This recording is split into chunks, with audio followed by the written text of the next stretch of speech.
जय हिंद। देखो भाई साहब, इंडियन गवर्नमेंट का ये एक बहुत बड़ा बेट है 70,000 करोड़ का on ship building. Ship building के ऊपर 70,000 करोड़ का ये जो निवेश है, इसका चांस ऑफ रिटर्न बहुत कम है एक्चुअली। एंड ये ऐसा नहीं कि गवर्नमेंट डायरेक्टली इन्वेस्ट कर रहा है शिप बिल्डिंग करने के लिए एंड उस शिप को बेचेगा या कोई कॉमर्शियल यूज करेगा और वहां पर हम रिटर्न पाएंगे उस मनी का। नहीं, ये एक इंसेंटिव की तरह डिफरेंट कंपनियों को दिया जाएगा कि तुम शिप बिल्डिंग में काम शुरू करो। इंडिया में तो पता ही है भाई साहब, अगर कोई चीज मिल रहा है वो कंपनी उस फंड को ग्रोथ के लिए मैक्सिमम कंपनी 99% कंपनी की बात कर रहा हूँ यूज ही नहीं करेंगे। उस फंड को नॉर्मली कुछ इधर उधर का काम दिखा के निपटा लेंगे। इसके वजह से the chance of returning the 70,000 crore rupees is very low. But ये बेट लेना जरूरी है एंड इंडियन गवर्नमेंट भली भांति पता है इसको कि भाई साहब अगर इस इंडस्ट्री में हम ना घुसे तो भाई साहब बहुत पीछे रह जाएंगे। तो 70,000 करोड़ का बेट जायज है भाई साहब। शिप बिल्डिंग का कॉन्सेप्ट कहाँ से यहाँ पर एकदम हठात आ गया? देखो,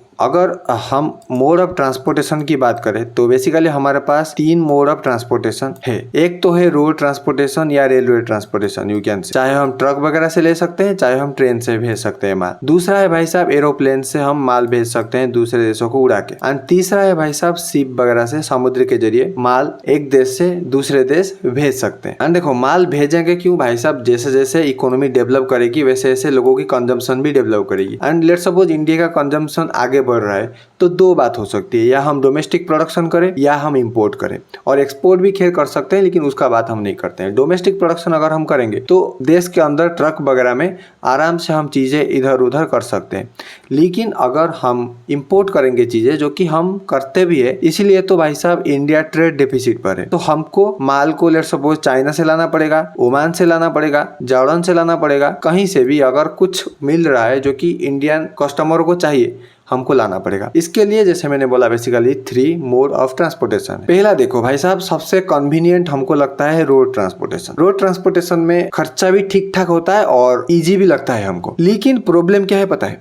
अगर हम चीजें इंपोर्ट करेंगे, लेट सपोज हम यहाँ पर सिंगापुर से कुछ चीजें इंपोर्ट करेंगे इंडिया में, तो यहाँ पर तुम्हें लग रहा होगा कि खैर हम यहाँ पर मलेशिया देकर, म्यांमार देकर आराम से रोड को इंडिया में ला सकते हैं और इस रोड के मदद से हम गुड्स एंड कुछ चीजें ट्रांसपोर्ट वगैरह कर सकते हैं। लेकिन भाई इमेजिन करो, कुछ चीजें तुम लाओगे, लेट सपोज भाई कुछ $1 मिलियन का चीजें, लेट कुछ $1 बिलियन का भी चीजें तुम इंपोर्ट करोगे सिर्फ सिंगापुर से, एंड तुम्हें इतनी लंबी सड़क बनानी पड़ेगी and the cost of making सड़क भी होता है। एंड ये तो सिंगापुर लैंड से हमारे साथ कनेक्टेड है तो हम बोल रहे हैं। मान लो हम ताइवान से प्रोडक्ट लाएंगे, क्या ट्रक को आसमान में उड़ा के लाएंगे? और लगा देगा भाई साहब कि उड़ जा रानी गगुआ पानी उड़ जा रानी, चला ताइवान से इंडिया को दे दो सामान। भाई ऐसा तो नहीं होने वाला।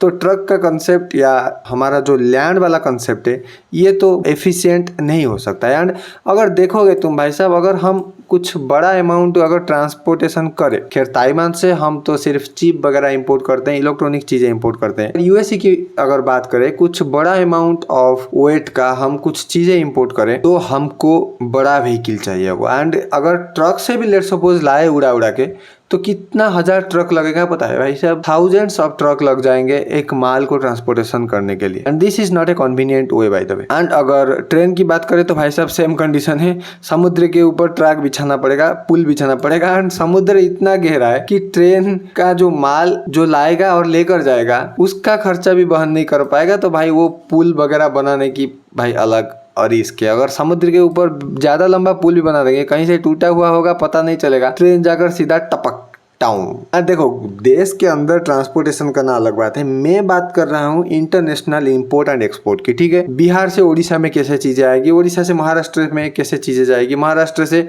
तमिलनाडु में कैसे चीजें जाएगी। नहीं, इंडिया से अमेरिका कैसे जाएगा, अमेरिका से इंडिया कैसे लाएंगे, इंडिया से जर्मनी, जापान, वो सब कंट्री में कैसे जाएगा जो दूर दूर है, जो कंट्री के लैंड को समुद्र अलग करता है इंडिया के लैंड से। एंड दूसरा है भाई साहब एरोप्लेन। लेट तुम्हें 1 लाख टन धान यूएसए से हम धान इंपोर्ट करेंगे। खैर हम तो धान एक्सपोर्ट करते हैं, लेकिन मान लो भाई, मानने में क्या जाता है? तुम मानते हो ना तुम्हारा एक्स तुम्हें अभी भी प्यार करता है? होता है? नहीं होता है। तुम मानते हो ना तुम्हारा क्रश तुम्हें छुप छुप कर देखता है, इंस्टाग्राम पे फोटो लाइक करता है? होता है? नहीं होता है। तो ये भी मान लो क्या फर्क पड़ता है। तो इमेजिन करो तुम धान लाओगे एरोप्लेन में, भाई फ्यूल कंजम्पशन करके कितना ही धान आ जाएगा। 1 लाख टन के लिए ना जाने तुम्हें कितना हजार एरोप्लेन चाहिए होंगे। सुंदर बीबी को लाकर गोबर की काम करवा रहे हो ऐसे लग रहा है। खैर एरोप्लेन में जो गुड्स ट्रांसपोर्ट होते हैं वो महंगे गुड्स ट्रांसपोर्ट होते हैं, जैसे कि गोल्ड हो गया, डायमंड हो गया, सिल्वर वगैरह ट्रांसपोर्ट होते हैं। क्यों होते हैं भाई साहब? ये सब चोरी होने का चांस ज़्यादा होता है एंड इसका वैल्यू भी ज़्यादा होता है। तो अगर इसमें ट्रांसपोर्टेशन कॉस्ट ऐड कर दिया भी जाए इतना ज़्यादा फर्क पड़ेगा नहीं। एंड अगर ये सेम बात को हम एक शिप के ऊपर इम्प्लाई करें, देखो पहली बात 10-20 हजार ट्रक जितने माल लेंगे उतना एक शिप कैरी करके ले जाएगा। एंड दूसरी बात, इसको चलाने के लिए कोई रूट तुम्हें चाहिए ही नहीं। समुद्र पानी पानी है, पूरा दुनिया समुद्र से कनेक्टेड हुआ है। किसी ना किसी पोर्ट के मदद से कोई ना कोई देश समुद्र से जुड़ा ही हुआ है। इसको ट्रांसपोर्टेशन बहुत इजीली किया जा सकता है एंड इतना सारा अमाउंट ऑफ वेट एक साथ लेने की वजह से द कॉस्ट ऑफ ट्रांसपोर्टेशन एकदम धड़ाम से नीचे गिरता है एंड बहुत कम पैसा खर्च होता है एक जगह से दूसरे जगह जाने की, in comparison to aeroplane and in comparison to train, bus या अदर मोड ऑफ ट्रांसपोर्टेशन। इसके वजह से India is now planning to bet on ship building industry. इस 70,000 करोड़ में क्या होगा खैर अभी हम डिस्कस करते हैं, लेकिन एक बात सुनो भाई, पूरी दुनिया का अगर तुम देखोगे शिप इंडस्ट्री लगभग $150 बिलियन के आसपास है। एंड गेस करो इंडिया कितना अमाउंट ऑफ कंट्रीब्यूशन देता होगा। अगर पता है तो भाई साहब बोल दो कमेंट सेक्शन में, अगर नहीं पता है तो हम ऑलमोस्ट 0.66% का कंट्रीब्यूशन दुनिया में देते। Yes bro, not even a single 1% contribution. China contribute करता है भाई साहब 60 से लेकर 70% तक एंड रेस्ट ऑफ द जो 25% के आसपास का रहा ये 2 कंट्री देते हैं, Japan and south Korea. Japan, south Korea and China मिला के 95% of the ship building industry चलाते हैं। नॉट इवन यूएस भी शिप बिल्डिंग वगैरह इतना ज़्यादा नहीं करता है, बहुत कम करता है। एंड इंडिया के अगर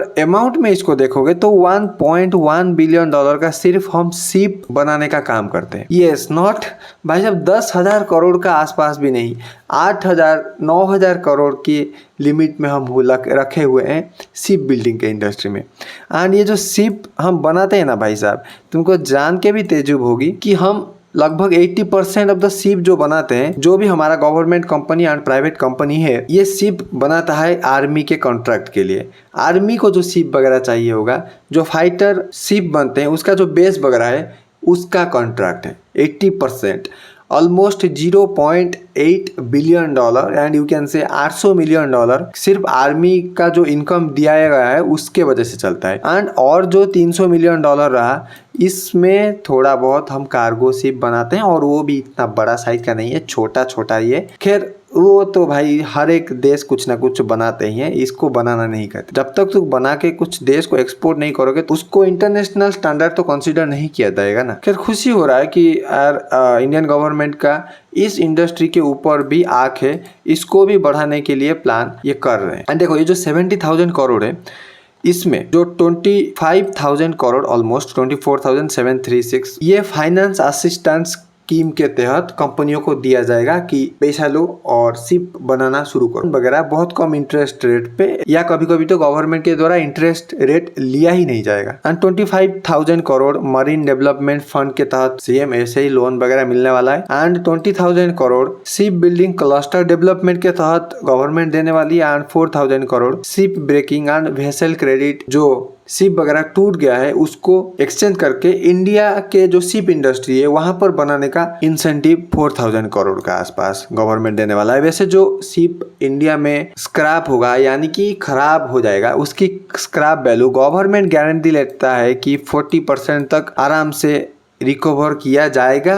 कंडीशन सिर्फ एक है कि तुम इंडियन शिप इंडस्ट्री के कंपनी है उनसे शिप बनवाओ। एंड देखो हमको ना फोकस करना चाहिए ये LNG शिप पर एंड कंटेनर शिप पर। खैर कंटेनर शिप तो इस टाइप का दिखता है, LNG शिप जो गैस तोलने वाला शिप होता है ना, LNG शिप कुछ इस टाइप के दिखते हैं, जिसके अंदर गैस वगैरह भर के जो समुद्र के अंदर लिक्विफाइड नेचुरल गैस मिलता है उसको लाने का काम करता है। ये जो गैस वगैरह हमारे इंडिया में भी आता है, खैर तापी पाइपलाइन के तहत हमारे पास पाइपलाइन में गैस आ जाता है, लेकिन जो भी एक्स्ट्रा गैस आता है तो हम चाइना से भाड़े में ये जहाज ले आते हैं। तो इन दोनों टाइप के कंटेनर और LNG गैस के जो शिप्स है, इनको बनाना बेहद बेहद बेहद जरूरी है यहाँ पर फॉर द पर्पज ऑफ आत्मनिर्भर भारत। एंड ये एक बहुत अंडररेटेड टॉपिक है, नो डाउट। इसके ऊपर कोई ज्यादा बात भी नहीं करता है कि यार शिप बिल्डिंग ये क्या लॉजिक है भाई साहब। शिप बिल्डिंग बहुत मतलब ऐसा लगता है कोई पुराना जमाने का इंडस्ट्रीज वगैरह हो, लेकिन भाई this is the important thing क्योंकि भाई इससे ट्रांसपोर्टेशन किया जाता है और इसके ऊपर अगर कोई अदर कंट्री कंट्रोल जमाने लगे एंड अगर कोई अदर कंट्री का डोमिनेंस बढ़ने लग जाएगा तो this is not a good sign for India. And देखो, अगर हमारी इंडियन कंपनी की बात करें तो पब्लिक सेक्टर में 2-3 कंपनी आ जाते हैं यहाँ पर। मजागन डॉक आ जाता है, GRC आ जाता है and Hindustan shipyard and Goa shipyard. And इनका फोकस लार्जली भाई साहब नेवल एंड डिफेंस वेसल्स पर होता है। एंड अगर प्राइवेट कंपनियों की बात करें, लार्सन एंड टूब्रो, भारतीय शिपयार्ड एंड ABG शिपयार्ड, यही कमर्शियल कार्गो थोड़ा बहुत बनाते हैं एंड सपोर्ट वेसल्स वगैरह, शिप रिपेयर वगैरह करते हैं। जो मजागन डॉक कंपनी है, ये ऑलमोस्ट अकेला ही 40,000 करोड़ का अभी ऑर्डर लेकर बैठा है एंड इस ऑर्डर को इंडियन नेवी को इसको फुलफिल करना है। एंड अगर हमारी इंडिया की कैपेसिटी को देखोगे करंट शिपयार्ड बिल्डिंग, तो लगभग 0.072 मिलियन ग्रॉस टन का कैपेसिटी है। एंड इसका टारगेट हम बाय 2030 ये लेकर चल रहे हैं कि हम 0.33 मिलियन ग्रॉस टन तक तो पहुंच ही जाए एटलीस्ट, फिर हम उसको बढ़ा के 1 मिलियन ग्रॉस टन करेंगे, देखेंगे आगे क्या होता है। लेकिन एक लिमिट तक तो पहुंच जाए। ज़्यादा सोचना भी ठीक नहीं होता है कभी कभी। अगर ज़्यादा ही स्पीड से गाड़ी चलाने लगो तो कभी एक्सीडेंट ऐसा होगा कि तुम भाई उठ ही नहीं पाओगे। देखते हैं क्या होता है। ये कार्गो शिप वगैरह कब इंडिया खुद अपने पैर पर खड़ा होकर बनाने लगेगा और कब हम इंडिपेंडेंट हो पाएंगे। तो thank you so much for watching this video. This is Manoj this side signing off.